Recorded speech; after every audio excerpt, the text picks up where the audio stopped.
I'm joined now by a special guest, Anthony Stich. He's the Chief Operating Officer at Advicent. Anthony, thank you so much for joining us here at T3 in Fort Lauderdale. Thank you for having me. This is very exciting. Absolutely. Well, Anthony, I wonder what trends have led you to identify the third wave in financial planning? Yeah, so what we've done is we've kind of looked at the industry like at a philosophical level around how advice has been delivered. So we look back really quickly to the 90s. We call that the first wave of financial planning. That was really that cash flow based financial planning that was reserved for the high net worth, right? And because there was no technology to help an advisor with this practice, they were forced to do a lot more work. And that was data gathering, a lot of meetings, which resulted in, again, it being reserved for the profitable clients. So what happened with the second wave in the 2000s kind of swung the pendulum the other way. And we moved into what's called goals-based planning. It was simpler advice, not as quite as accurate, but it could provide advice to a lot more people efficiently. And so now the pendulum's swinging back down in the middle, which is this third wave of financial planning. And really it's this kind of combination of both cash flow-based planning and goals-based planning, because everyone deserves a good, quality, comprehensive financial plan. And technology is allowing us to do this. We can actually become much more efficient in our practices by engaging with the client more, which is why we're calling it the third wave of financial planning. And that's where we're in right now. And you referred to the 2010s as the decade of disruption. Yes. We're still living in that decade of disruption. Yep. What are some of the takeaways? So it's crazy when you think about it. We're in the year 2019 now, and in just a few months it's 2020. That means 10 years ago was 2010. And during that amount of time, our industry has seen a tremendous shift, right? In fact, the first robo-advisors came out in 2010 and really kind of changed the way we decide to provide advice. And then couple that with the DOL fiduciary standards and today's Reg BI, in addition to all the other economic things that are happening in the market, I mean, it really was transformational in how advisors provide advice, how firms purchase technology, and kind of where we're going in the future. So when we do a lot of at Advicent, and really when we develop NaviPlan, we think about the trends of the past and how that's going to shape the future. And that's why we've kind of classified the 2010s as the decade of disruption. And what does the financial planning software of the next decade look like to you? Sure, and that's really, I think now that you think about the last 10 years, and now you have to look forward.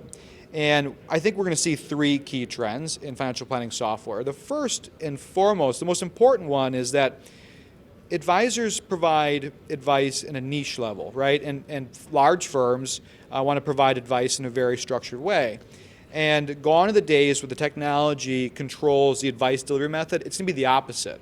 The firms and the advisors are going to control how the technology performs. So that's the first one. It's going to be much more of a malleable, almost module-based financial planning kind of software. The second key component is the manifestation of those plans and how that looks, right? So 20 years ago, plans were printed up, stapled, put in a folder. In the 2000s, they were put in a PDF, maybe shared in a doc vault. Now, I think going forward in this next decade, we're going to see these plans manifest themselves digitally across different ecosystems. So gone are the days of PDFs. I mean, they'll still exist, but it's a way different way to kind of democratize wealth management through how it's pushing these plans out in different areas. And then the final thing I think we're going to see is a lot more integrations deeply amongst other tools. I think the transference of data is so critical to an advisor's practice. You're going to see a great focus on integrations that are deeper, that are more meaningful, that allows us to be more efficient in our practices.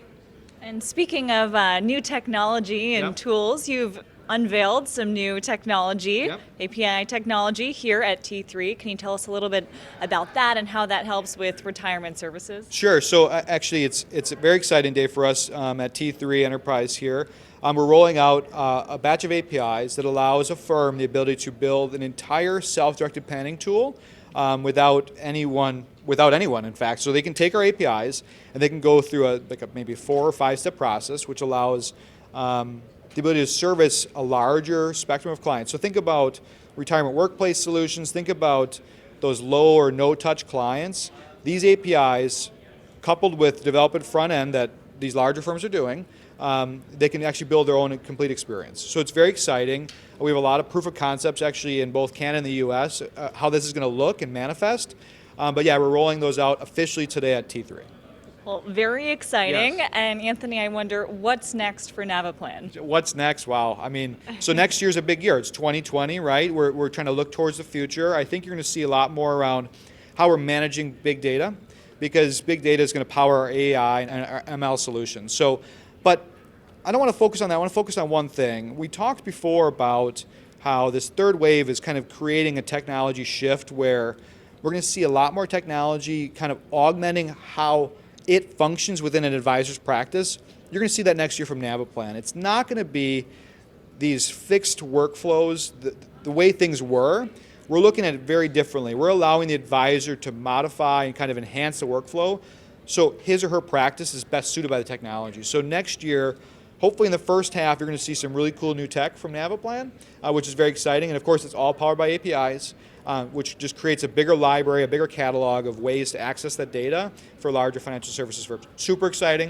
2020 is going to be an awesome year for NaviPlan and Advicent, and I just can't wait to get there. That's it. Only a few more months left in the decade of disruption, as you say. Right, that's it. That's the end of it. The last of the decade of disruption. Who knows what 2020 will bring us. Terrific. Well, thank you so much for joining us on FinTech TV. Thank you so much.